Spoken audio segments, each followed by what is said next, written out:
Lux presents Hollywood.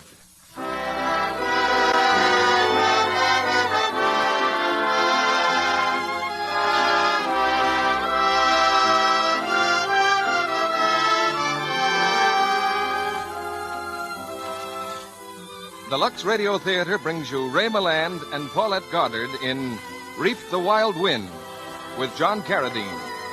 Ladies and gentlemen, your producer, Mr. Cecil B. DeMille.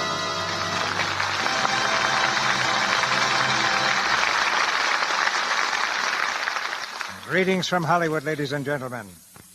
All drama is not staged by man. What earthly showman can match the suspense of a storm at sea, of a hurricane tossing trees like matches, or the blinding flash of a lightning bolt?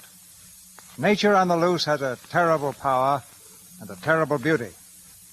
It's some of this that I tried to capture on the screen and Reap the Wild Wind.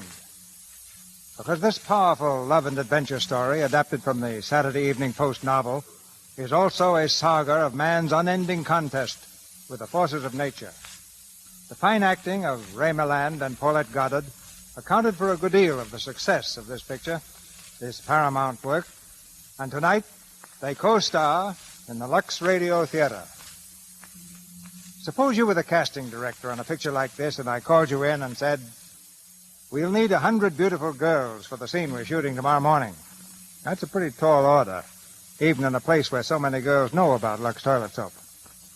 How would you go about choosing the 100 girls? Would you pick 100 blondes or 100 brunettes or 100 with blue eyes? I don't think so. They should represent all types of beauty. And if they're going before my camera, there's one thing they'd all have to have, and that's a beautiful complexion. Lux toilet soap points in that direction, and millions of women are on the right road. Our cast are in their places now. The lights are up, and the curtain rises on Reap the Wild Wind, starring Ray Milland as Steve Tolliver and Paulette Goddard as Loxi Claiborne, with John Carradine as King Cutler.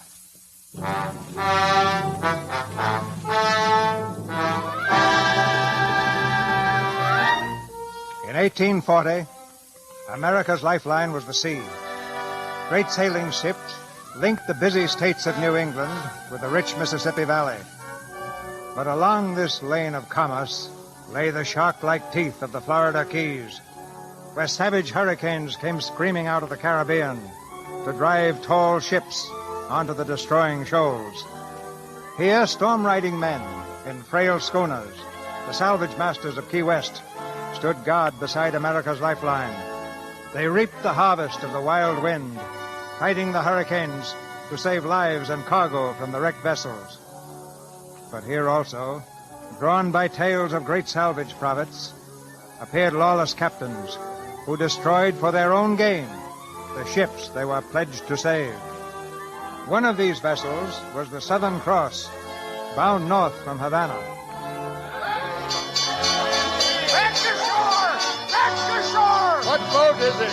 What boat? The Southern Cross. She's on Satan Shoal, driven hard and breaking up fast. The Southern Cross foundered on the reef and sank to her grave. In a courtroom at Key West, a captain stands trial for the death of a gallant vessel, murdered on Satan Shoal. This court will remain quiet. Captain John Stuart is on trial here for the gravest offense known to the sea. Except that no loss of life has been shown, this man, if guilty, might well hang. Proceed with your case, Mr. Cutler. Captain Stuart, there is just one more question. You have heard the prosecution assert that you deliberately drove the Southern Cross onto the reef at Satan Shoal for the last time. Is this true? No, it is not. Thank you, Captain Stuart. Your Honor, I move that this case be dismissed. We admit the defendant's error, but you cannot convict a captain for bad seamanship. Your Honor, we will show that behind the bad seamanship lay criminal conspiracy.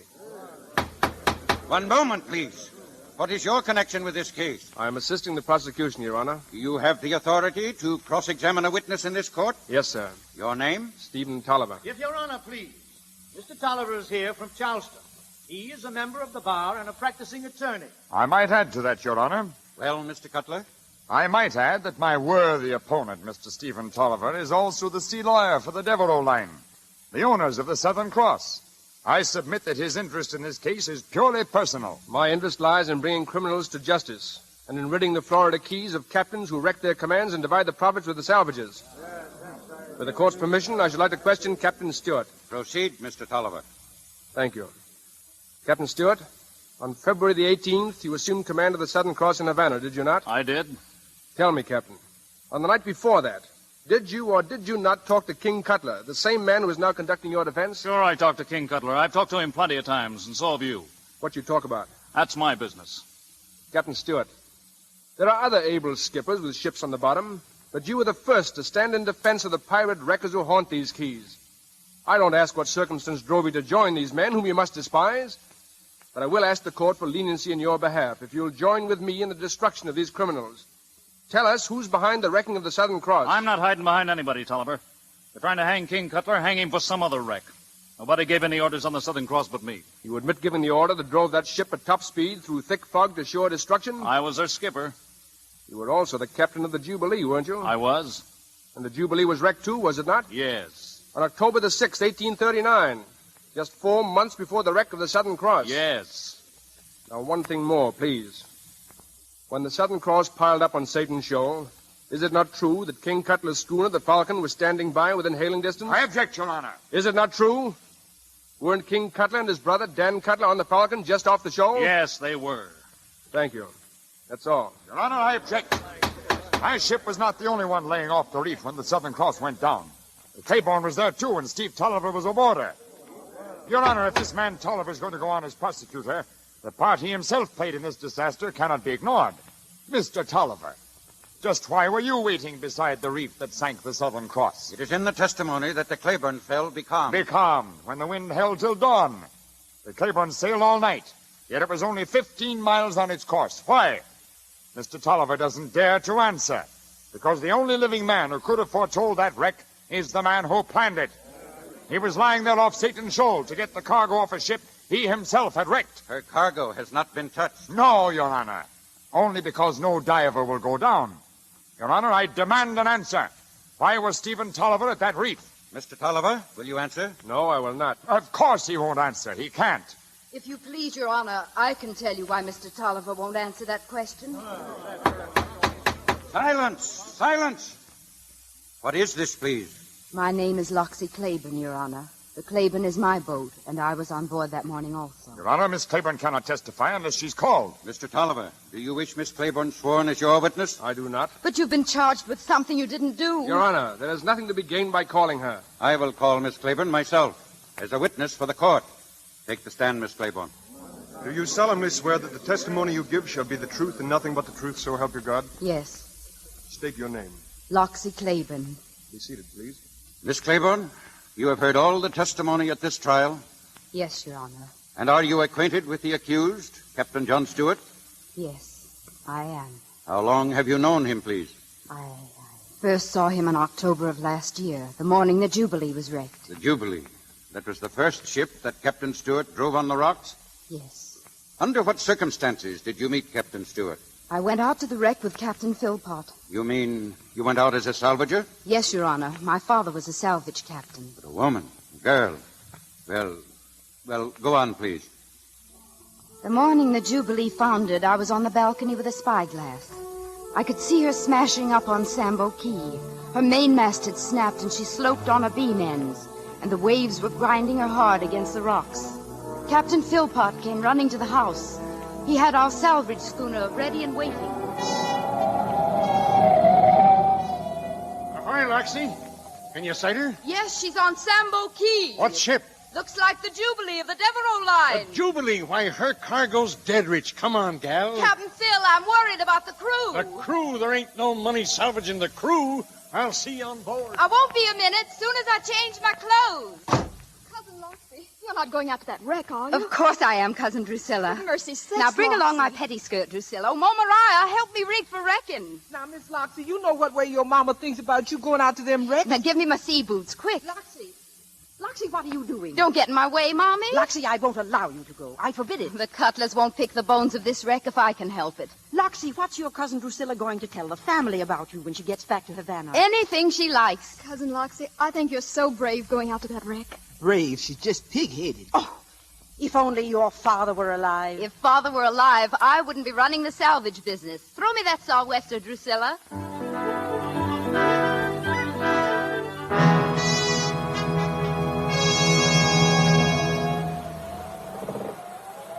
Captain Phil, look! The Morrow's fallen astern. We'll speak the wreck ahead of them all. Wreck ho! Where away? Dead ahead on Sambo Key. There she lies, Loxie. See her? Yes, and I see the Falcon, too. The Cutler brothers are there before us. Why, them folks so rats they must have knowed. No man alive can foretell a wreck less than he plans it himself. We'll get no part of her cargo, Captain Phil. Cutler and his brother are boarding her now. Then we'll board her ourselves. Heave to! Lower the dory! We're boarding the Jubilee! Ahoy, Cutler! King Cutler! Hang on, Loxie. Ahoy, King Cutler! What do you want, Philpot? Get off this ship. We want salvage shares in this vessel, Cutler. Oh, you don't say. You're a little late, Miss Claiborne. I'm taking charge of the cargo. You can take the crew. Why, there ain't no pay for that, you benighted blowfish. Oh, take 'em anyway, Captain Phil. Cutler'd let 'em drown. All right. Morning, Captain Philpot. Late again, huh? Listen, Dan, you and your brother seem to be mighty sharp at reaching these wrecks. We get up early, Captain. You folks taking the crew off? Yes, we are. Well, there's the captain laying over there in the scuppers. What's the matter with him? Got a wallop on the head, Miss Loxie. He's out clean. He's had a wallop, all right. Look at his head. Oh, he's coming around a little. Lobberjaw. Lobber. Lie still, mister. We're taking off your crew. Oh. Who are you? What are you doing here? I'll be here just as long as you need me. Yeah? I hope that'll be a long time.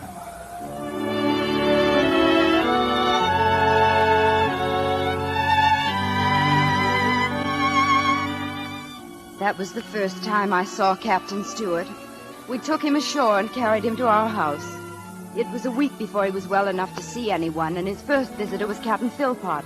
He'd come to talk about the wreck. I tell you, son, that fella Cutler'd sink his own grandmother to salvage the gold in her teeth. You're not saying he pushed that reef in front of my ship, are you, Captain Phil? No, I'm saying he's a bad Yankee. I'm a good one. How'd you get knocked out the morning of the wreck? I don't know. The lookout called breakers ahead, and I started to give an order, and that's all I remember. Uh-huh.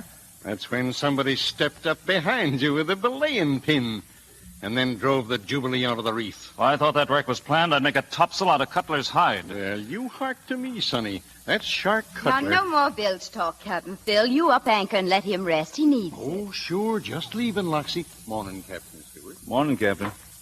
Now, you get to sleep. Do you hear me? All right. Tell me, is your room? Yes. Oh, does it bother you being in a lady's bedroom? My cousin Drusilla's in the guest room. Bother me? Took me a long time to be sure I wasn't in heaven. I feel like a Hulk putting you to so much trouble. You stop looking at me and get some rest. Just remembering where I saw you before. Under a sou'wester? No, you sort of came out of that storm like one of Mother Carey's chickens. Only you were good luck for me. Will you please close your eyes? Yes, ma'am. And if you want me, I'll be right outside the door. I'll rest easy knowing that. Just sing out. I will, don't worry. Cousin Loxie, is he better? Oh, he's coming along fine, Drusilla. Oh, he's mighty handsome, isn't he? A man like that would rather lose his life than his ship. Loxie, why do you all hate King Cutler so? 'Cause he needs hanging a little. Cousin Loxie? Well, he does. But his brother's different, isn't he? Different front name, that's all. What are you studying about Dan Cutler for? Oh, I'm not. Really, I'm not. I thought girls raised in Havana never even looked at men till they were married to them. Loxie, did anyone say anything about getting married? No, Drusilla, and I hope nobody ever will. Not to a seagoing rat like Dan Cutler.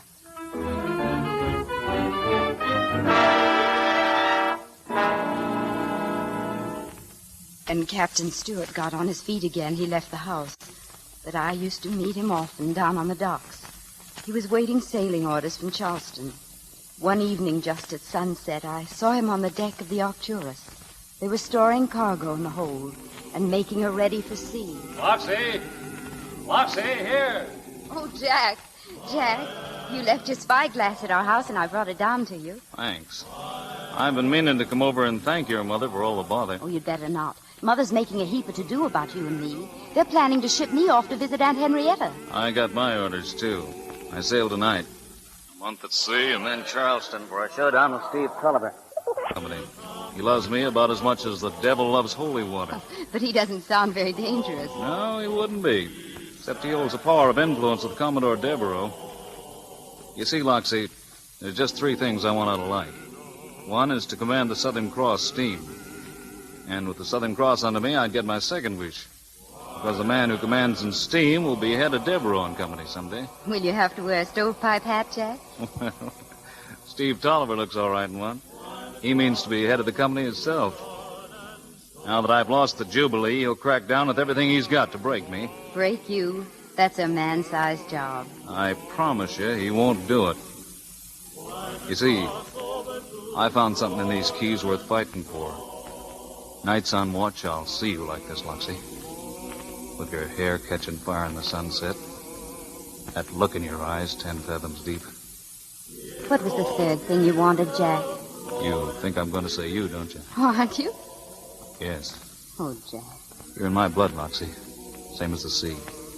I'm coming back for you. You won't have to come back. I'll be waiting for you in Charleston. They're not going to break you, Jack. And you're going to have the Southern Cross. A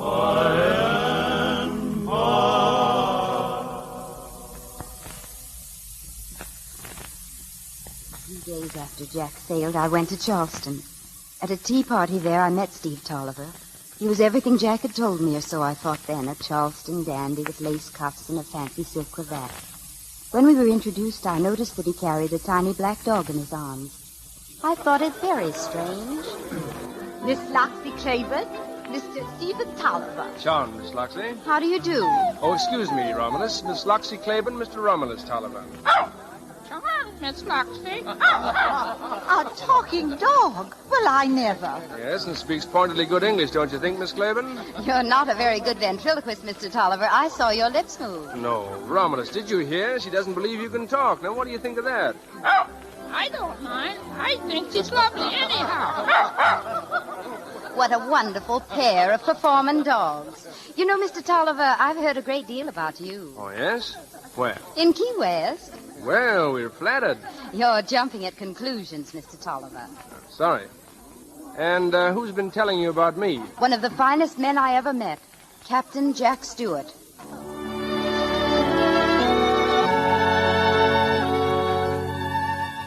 I found out then that Stephen Tolliver was the real head of the Devereaux line, and I made it my business to be friendly with him.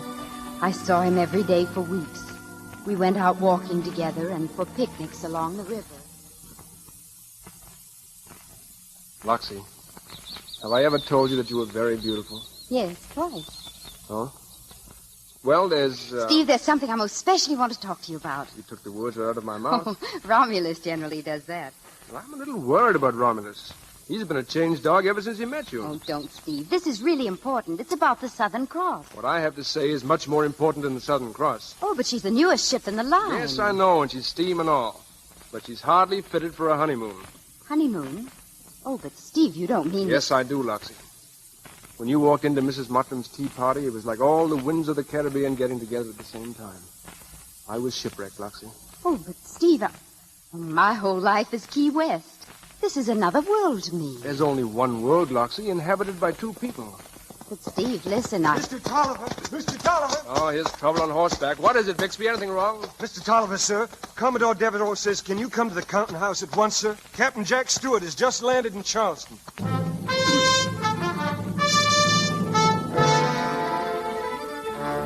What happened in the counting house that day I learned long afterwards. Jack Stuart standing before the Commodore and his sailing masters, and Lieutenant Farragut of the United States Navy. Behind him on a shelf stood the models of all the Devereaux boats that had gone to the bottom. Rotten Row, it was called. A line of crippled ships leaning against the wall. Don't talk to us of barratry when you've got no proof. In short, Captain Stewart, you were not only unconscious when your ship struck, but you don't even know what hit you. I've already said, Commodore Devereaux... I'm not interested in excuses. I'm interested in performance. Take up the muddle of your command, sir. Put her in Rotten Row. Go on, put her with the rest of the fine ships that you and your kind have sent to rot on the bottom. Commodore, you can cat-haul me both ways. But if you'll just give me a chance Shout to... your luff. Get out, man. I'm only asking you, sir, to give me a... I said get out. Very well, sir. Weren't you a little hard on him, Commodore? Hard on him? Steve, that parroting Jack Stuart has cost us one of our It wasn't Jack Stuart who cost us the Jubilee, sir. It was the Florida Reefs. Am I to remove the reefs or the captains who can't miss them? Well, perhaps you should remove the Key West pirate wreckers who swarm those reefs like a school of killer whales. And get rid of the man who's behind them all, King Cutler. Cutler or no Cutler, I'll get my ships through if I have to hire and fire every captain on the line. Gentlemen, I asked Lieutenant Farragut to sit with us today, hoping the United States Navy may give us protection against Cutler and his kind. Gentlemen, the Navy is more anxious than you are to blast those vultures out of the Keys. Good. But you present no evidence against this man, Cutler. Give us proof of deliberate wrecking, and we'll do the rest. Proof? No one dares testify against Cutler. We sent men down there to find witnesses. What became of them, Steve? I don't know, sir, but I suggest that you send one man more. Who, for instance? Well, me, for instance. You? Why, Tolliver, you wouldn't last 15 minutes in that pirate's nest. I know Cutler, Steve. Why, you wouldn't stand any more chance in a rat in a tar barrel. Wait, gentlemen. I say, let Tolliver go if he wants to. Confound it, if they kill him, then he's not the man for the job. That's very aptly put, sir. Perhaps Jack Stuart could sail south with me. The Southern Cross is refitting at Havana. You mean you give the Southern Cross to the man who just lost us, the Jubilee? Gentlemen, we're in business. Captain Stuart has increased the earnings of every vessel he's commanded. I personally don't like him, but he gets the most out of a ship. And then throws it away on a Florida reef. I expect to get proof that Cutler, not Stuart, wrecked the Jubilee. Very well. Ormsby, order Captain Stuart to proceed to Key West immediately as mate of the Pelican. There he will be set ashore without pay to wait orders. But that's unfair. Oh, you'll have his papers in your pocket. If you find proof that clears him, give him the Southern Cross. Yes, sir. I'll tell him. You'll do nothing of the sort. Let him sweat on the beach and see how he takes it. And my personal opinion of you is that you're a young fool. Thank you, sir. And what's more, I'll give odds that you'll never leave Key West alive. Oh, but I have to, sir. You see, I expect to be married very soon.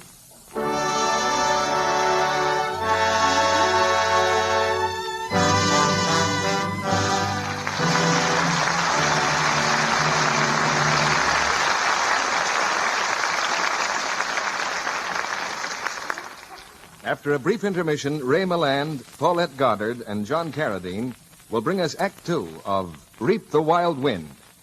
Now, here's Libby Collins, and she's going to tell you what you would see if you met this lovely young star. Well, Mr. Kennedy, when I first met Veronica Lake, I was impressed with how frank and unaffected she is. After I got over being dazzled by her blonde young beauty, of course. You thought her really beautiful, huh? Decidedly. She has such delicate, transparent-looking skin. She's a Lux girl, of course. You mean a girl who uses Lux toilet soap every single day? Yes, that and more. Veronica's a girl who feels active lather facials with Lux soap are really a wonderful beauty aid. Really give delicate skin the protection, the gentle, cherishing care it needs. She says, this care's easy.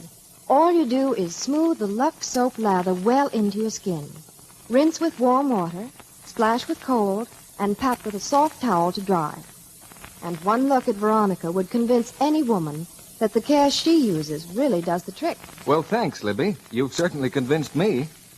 And I think that a 30-day trial of Hollywood's beauty care will convince any woman who hasn't tried it that Lux toilet soap can help skin to look smoother, fresher, lovelier. Why not get some Lux toilet soap tomorrow? Use it faithfully and see. We pause now for station identification. This is the Columbia Broadcasting System. You're listening to Same Time, Same Station, the best of old-time radio. And I'm your host, Jerry Hendigas. And now let's get back to Reap the Wild Wind.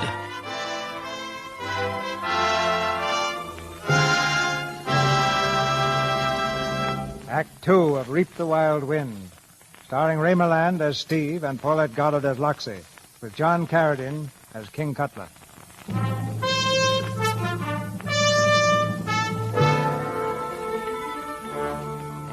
crowded courtroom at Key West, Loxi Claiborne tells her story. A tale of the raging sea and the wild wind, and the men who draw ships to their doom on the reefs. Of this crime, Captain Jack Stuart stands accused. It is of him she speaks. I learned that night that Jack Stuart had lost his rating as a captain. He came to a ball my aunt was giving, and I saw his eyes flashing as he moved across the room. Jack, tell me, how did it go with the Commodore? They got me busted flat in a haddock. Oh, but your new command. Aren't they going to give you the Southern Cross? Southern Cross? I'm second mate on the Pelican. We sailed within the hour for Key West. They're beaching me there till I dry rot. Oh, no, Jack. Nobody's going to break us up that easy, and that's what he's trying to do. He? Who? You just wait here a minute, will you? Mr. Tolliver's bitten off just a little bit more than he's going to be able to chew.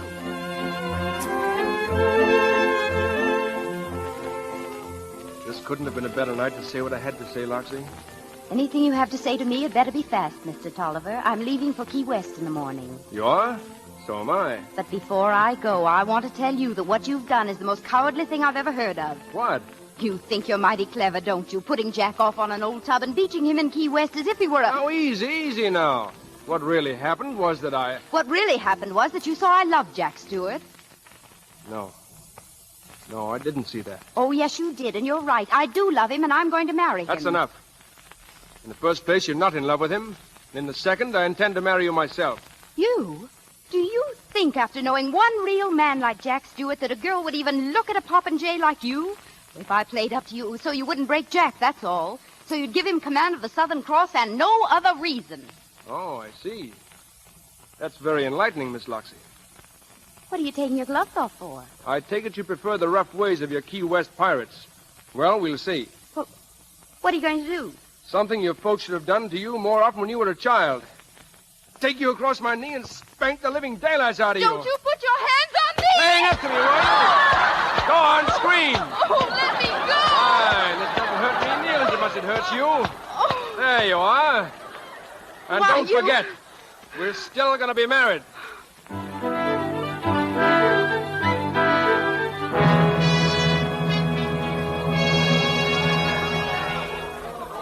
Stand by the stern line. Ready with the gangplank.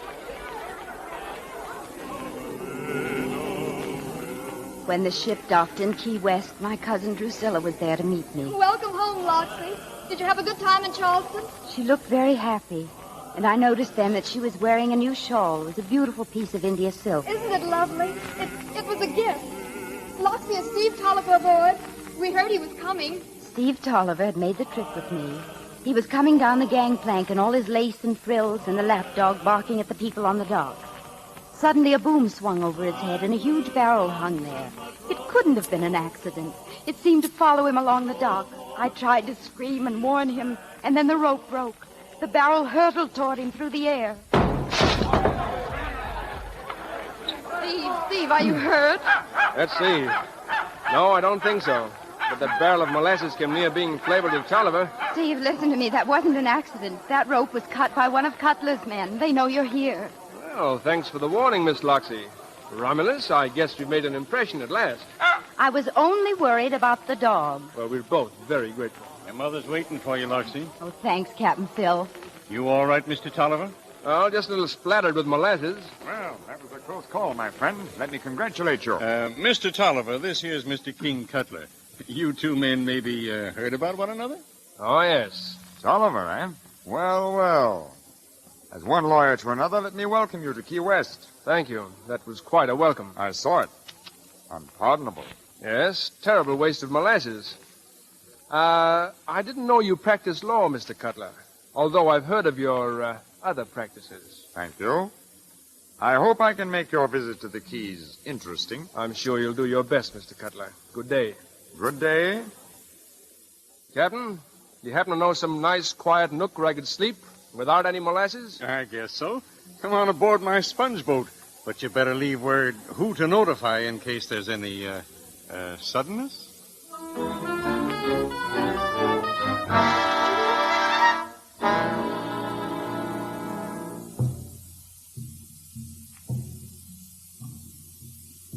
Listen, Loxie, those voodoo drums.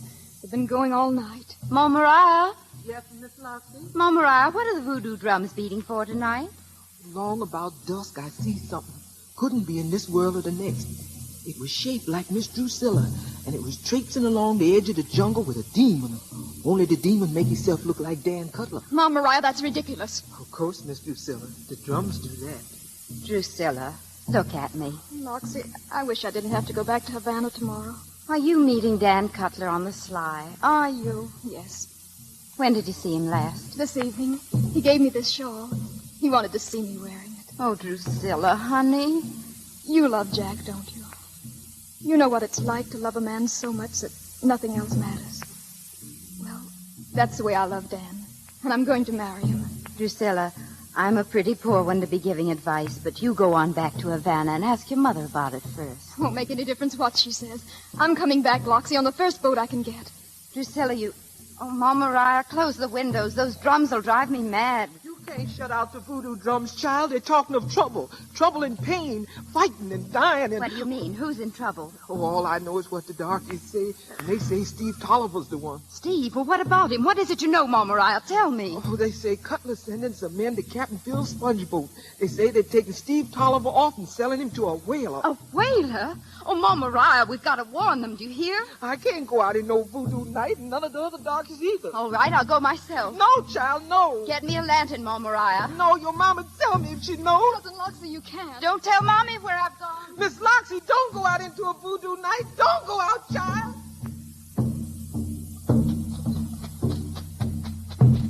Loxie! Oh, Jack. What's your course, lady? Jack, we've got to get down to Captain Phil's old boat. Steve's in trouble. Steve Tolliver? What do you care what happens to him? Oh, you ninny, this is no time to be jealous. Come on.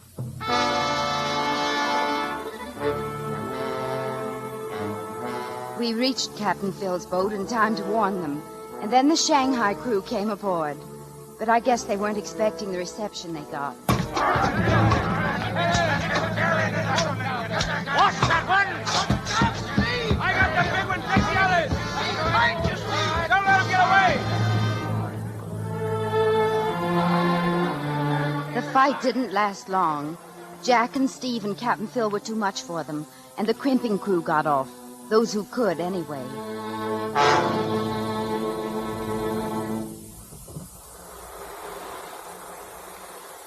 Does your arm hurt, Jack? Yeah, a little. The sailor brought you to a right lively party, Miss Loxie. Hey, Tolliver, help me pass a line around this carrion shark. He's coming too. Right there. Jack. Yes? But that paper that fell out of Steve Tolliver's pocket, did you see it? Look. What is it? It has your name on it, Jack. My name? I guess if it's about you, we can read it. That'll hold him, Captain. Jack, look at this. It's your appointment. The Southern Cross. Oh, Jack, you're captain. Captain, let me see. That's what it is, all right. Why didn't Tolliver tell me? I don't know. Throw him along, Captain. Tolliver, who's going to command the Southern Cross? What? Oh. This is my appointment, isn't it? Yes. How long you been carrying it? Since I left Charleston. Commodore Devereaux gave you that appointment to give to Jack. Why didn't you give it to him? I had my reasons. And I know what they were, too. Why, you'd stoop to anything. Oh, yes? Yes. Land alone. I'll bet that's the quickest Steve Tolliver ever went to sleep in his life. Come on, Loxie. I'll row you home before I call on Mr. Cutler.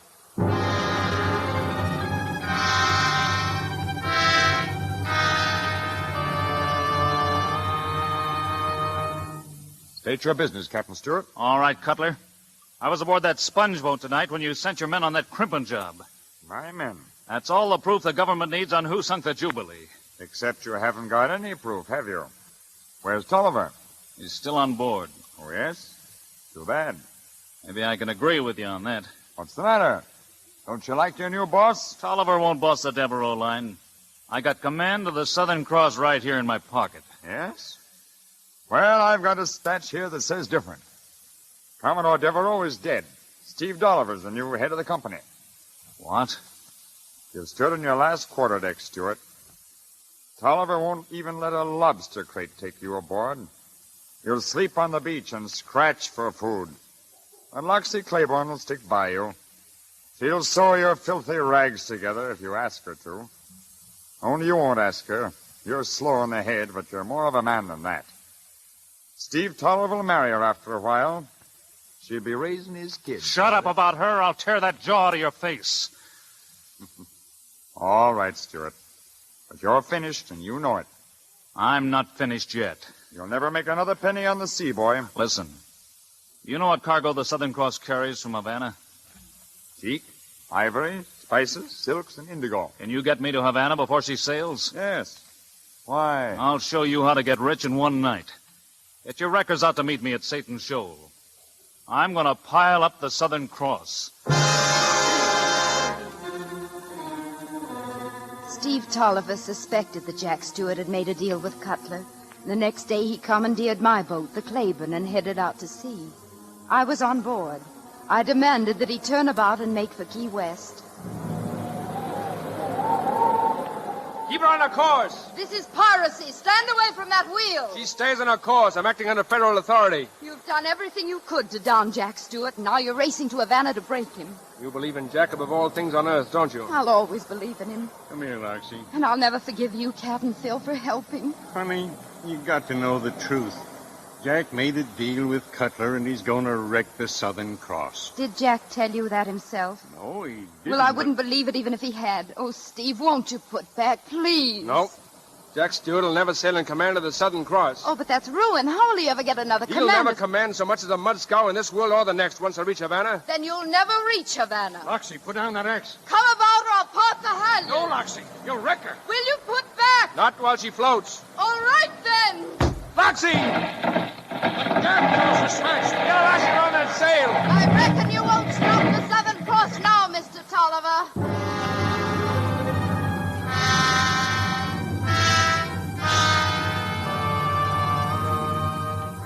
I had crippled the Claiborne. She lay drifting for hours while the fog closed in around us. The wind fell and we stood becalmed, just off Satan's Shoal.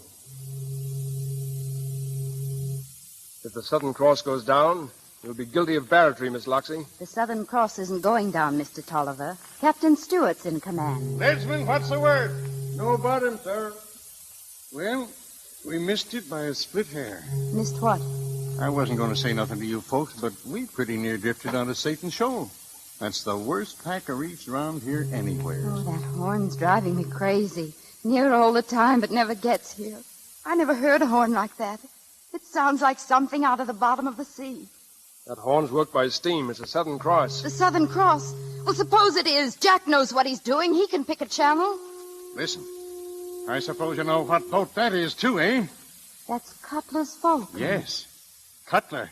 You don't need to smell the bait to know somebody's going fishing. Oh, but the steamer's safe. She's got power, wind or no wind. She's not drifting around helpless like a cracker box like us. No bottom, sir. Yeah. Harky. What is it? You hear?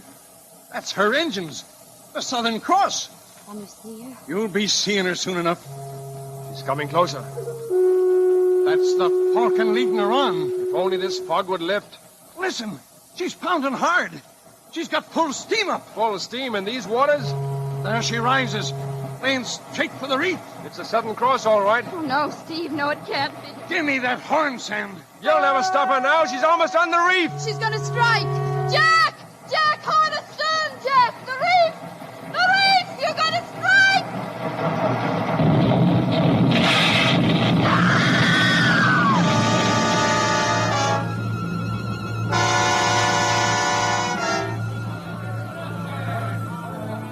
Down by the head. She's a killed ship. Yeah. There ain't nothing left now but to get her people off. There's one thing left. To arrest the man who murdered his own command. Stand by your boat, tackle. Blow it away. Blow it away. Well, Stuart's done the job, Loxie. He's killed the Southern Cross. Oh, Captain Phil, why didn't he kill me instead?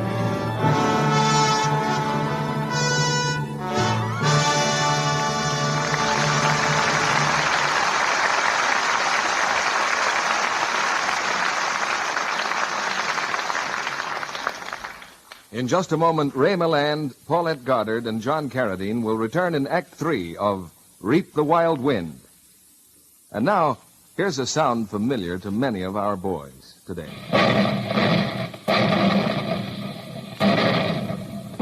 Well, it takes tons of smokeless powder to keep those big guns booming.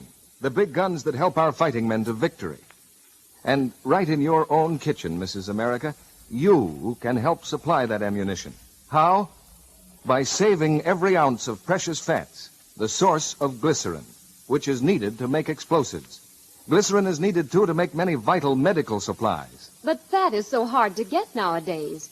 I need it all for cooking. The government asks you to save and turn in only waste fats, those left from cooking. Drippings from meat pans, leftover vegetable oils and shortenings. Even the grease skimmed from soup or stew is needed. But we have such a small family. What I'd have left over would hardly matter. Almost any home kitchen can contribute at least a tablespoonful a day, and that small amount will add up to a pound a month.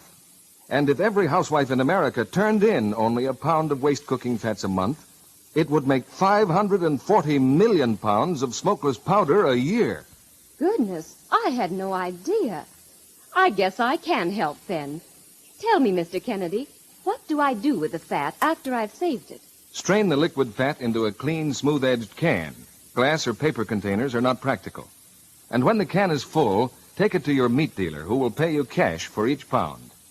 Just about 21 days after you've turned it in, the fat will be on its way to the munitions plant or to the medical supply manufacturers. This is a vital service nearly every woman can perform for her country.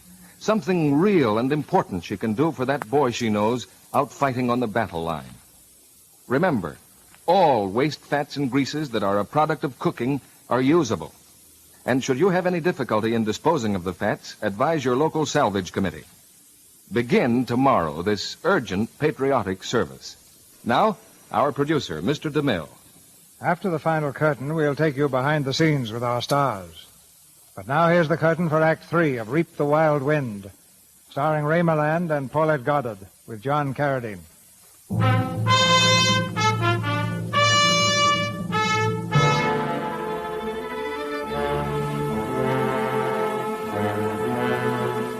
Slowly but surely, the testimony given by Loxi Claiborne is weaving a net of evidence, a net which is drawing tighter and tighter about the men who wrecked ships on the Florida Keys.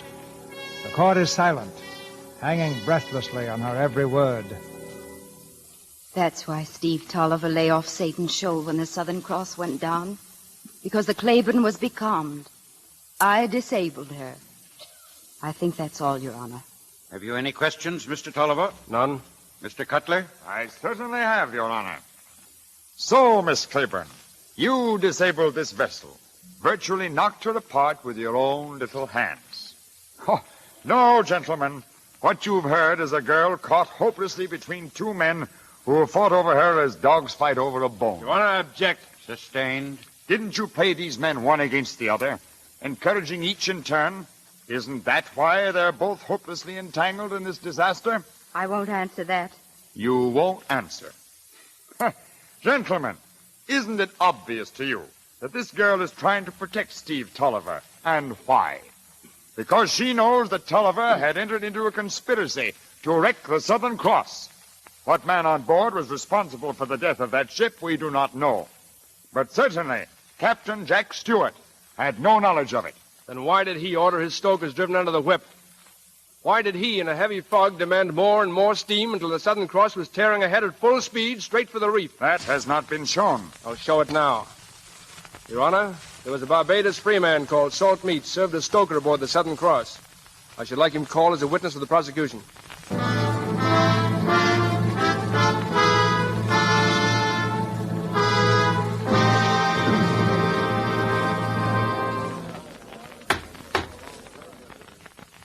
Your name is Salt Meat? Aye, sir. You know Captain Stewart's voice, don't you? Well, I reckon I does. Didn't you hear him order full speed? Why, Object. Sustained. You were in the stokehole at the time of the wreck, were you not? No, sir. I was in the orlop. You were in the orlop? In the hold of the ship? Yes, sir. That's where I was when the steamer, she smashed against that reef. And I heard that dying scream. You heard what? The ship, sir. She screamed like a woman. You mean you heard tearing timbers and escaping steam? 20 years I know the sea like I knows day from dark. But I ain't never heard no sound like that, except when a woman died. Was there a woman aboard the Southern Cross? No, sir. I think she go ashore before we sail. Who? A lady would talk to the captain in Havana. A lady? What did she look like? Well, I don't rightly remember how she was dressed, but she was wearing a mighty pretty shawl. A shawl? What kind of a shawl? I don't know, but it was mighty pretty. Kind of red and yellow. Your Honor, I request permission to interrupt this testimony and recall Jack Stuart to the stand. Granted.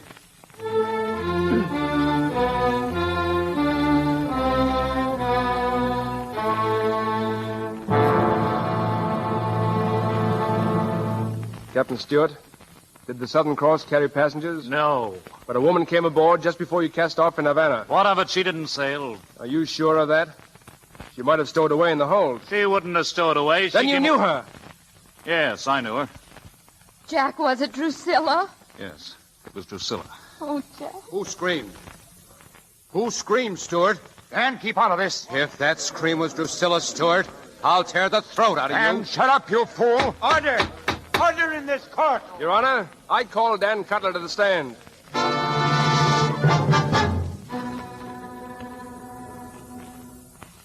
You were Dan Cutler? Yes. King Cutler's brother. Yes. You loved Drusilla Alston, didn't you? Yes. You were going to be married? Yes. She promised to come back to you soon from Havana, didn't she? On what ship?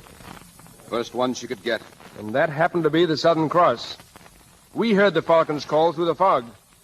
Your boat, Dan, waiting like a bird of prey for the Southern Cross, which you knew would strike, didn't you? Don't answer that. But you did not know that your sweetheart was aboard that doomed ship, did you? I don't believe she's down there. We don't know, Dan. But some woman is down there, under 10 fathoms of green water, all alone in a dead ship, where the shark and the giant squid moved through the shadows. It wasn't the ship that screamed, Dan. It was a woman. Maybe Drusilla. And you know the men who were responsible, don't you? Don't answer. If Drusilla's under that sea, I'll see the men hung who put her there. Even your own brother? Even my own brother. Your Honor, please. All day we've heard the prosecution present a mass of lying insinuations.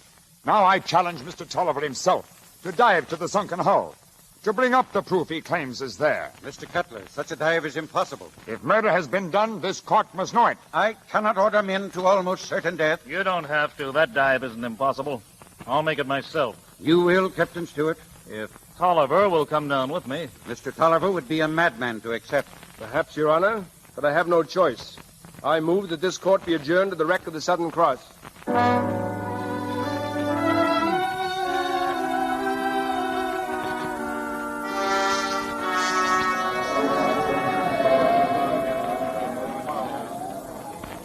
Stuart, are you ready? All set, Cutler. Tighten the bolts on the helmet. Listen, Stuart. If that girl is down there, come back alone. Do you understand? Yes. Do you have your knife? Yes. Well, use it. Remember, come back alone. Steve, listen to me before it's too late. Don't make this dive, Steve. Please don't go down there. I have to, Loxie. If Drusilla's there in that wreck, we've got to know. Watch yourself, Steve. Keep an eye on Stuart. Don't worry. Steve, if Drusilla is down there, you will see her shawl, yellow and red. I hope we don't see it, Loxie. Ready, Captain Phil. Good luck, Steve. And try to forgive me. What's delaying you, Tolliver? Nothing. Bolt the faceplate home. Lower away.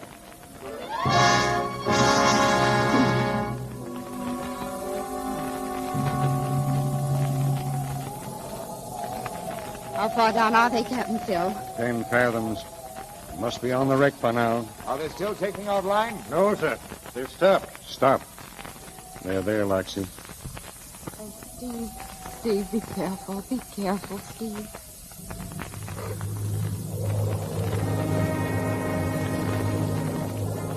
Watch yourself. Keep an eye on Stuart. Keep an eye on him. There's the wreck. Move slowly. Don't foul your line. Keep an eye on Stuart. Watch it. If the girl is there, come back alone. Come back alone. Remember, there's the hatch. Move slowly. Down the ladder. Into the hold. Watch Stuart. Watch it. If the girl is there, come back alone. There's the cargo. If Drusilla was aboard, she... What's that? Behind that chest. Floating up in the current. There again. It's a shore.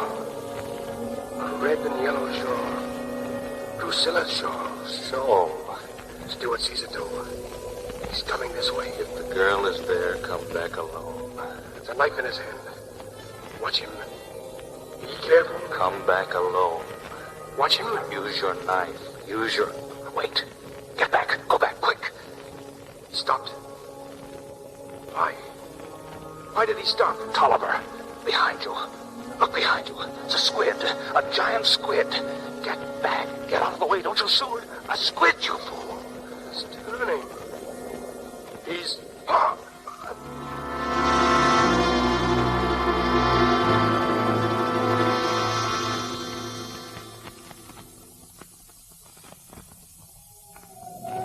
What's the matter with him down there? Are you getting any signals? No, sir. Not for the last couple of minutes. Captain Phil, what's happening? I don't know. Start bringing them up. Taking your slack. I can't, sir. What? The lines are fouled, both of them. Get out of my way. Let me at those lines. Look, there's ink coming up from the hatches. Ink? That's a giant squid. Squid? Where? A giant squid. The ink's coming up right over the wreck. Captain Phil, get them up. They'll both be killed down there. Get them up. Keep those pumps working. We can't budge the line, sir. Are they taking any slack? No, sir. Not an inch. Cutler, is that ink still coming up? The hatch is black with it. Pass those lines over the winches. Captain Philpott, one of the lifelines is carried away. One of them's lost down there. Keep both the pumps working anyhow. Have you got that line over the winch? Yes. Wait. One of them's coming up. They're slacking the line. Which one's coming up? Who is it? We can't tell you. All together, you men. Get on that line. Heave! Haul! Heave! Haul! I can see him. I can see a body. He's off now. He's off! Don't smash him in the hull! I can see his helmet. Here he comes. Lift him in. Lift him in! Captain Phil, who is it? Which one is it? Get back, you men. Get back. It's Steve Tolliver. Steve. Oh, Steve. Get that faceplate off him. Get it off. There we are.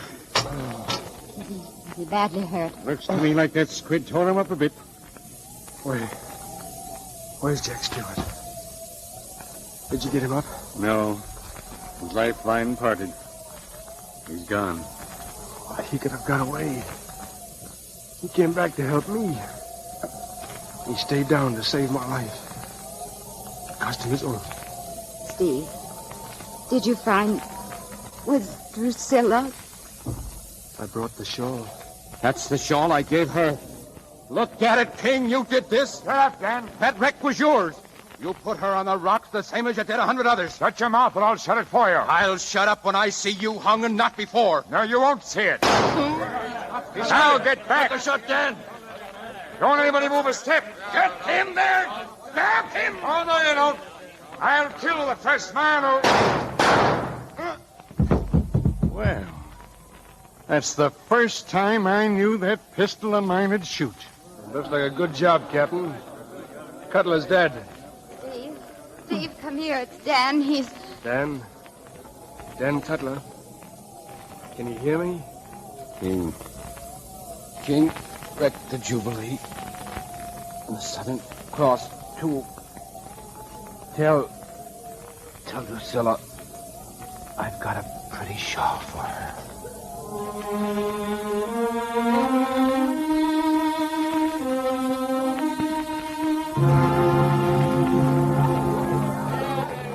Stand by, fire!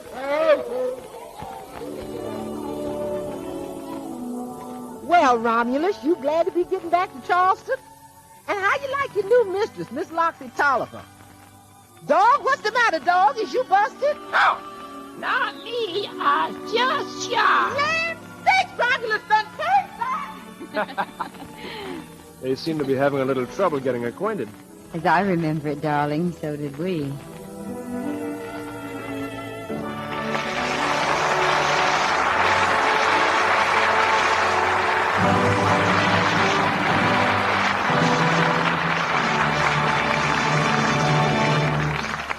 Curtain comes down, the lights come up.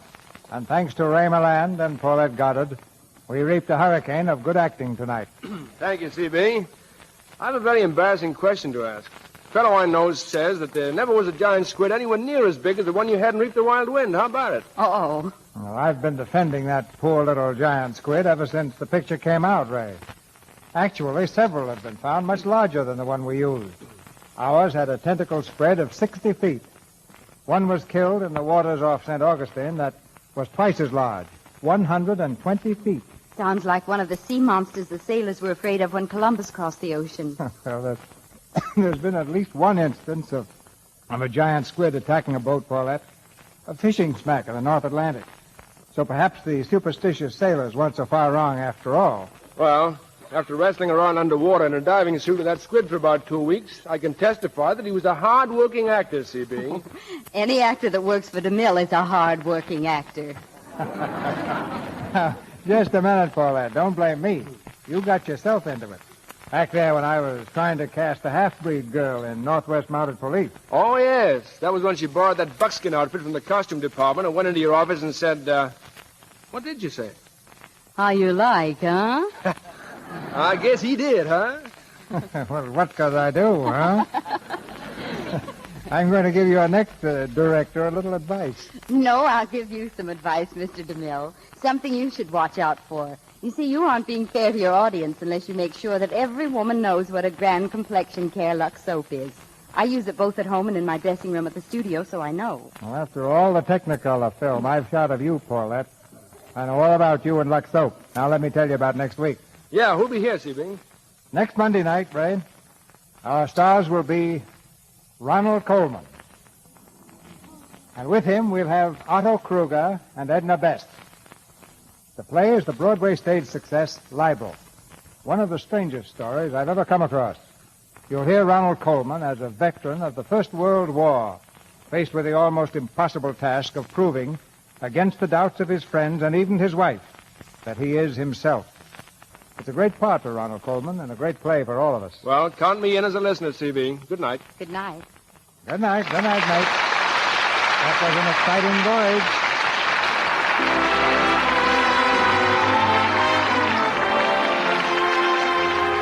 Our sponsors, the makers of Lux Toilet Soap, join me in inviting you to be with us again next Monday night when the Lux Radio Theater presents Ronald Coleman, Otto Kruger, and Edna Best in Libel. This is Cecil B. DeMille saying good night to you from Hollywood. John Carradine is currently seen in the MGM picture Reunion in France. Heard in tonight's play were Fred Mackay as Jack, Norman Field as Philpot, Lois Collier as Drusilla, Jack Mather as Dan, Lillian Randolph as Mum Maria, and Stanley Farrar, Griff Barnett, Bruce Payne, Leo Cleary, Crayon Denton, Regina Wallace, Art Gilmore, Charlotte Treadway, Earl Keane, and Horace Willard. Our music was directed by Louis Silvers, and this is your announcer, John M. Kennedy, reminding you to tune in next Monday night to hear Ronald Coleman, Edna Best, and Otto Kruger in Libel.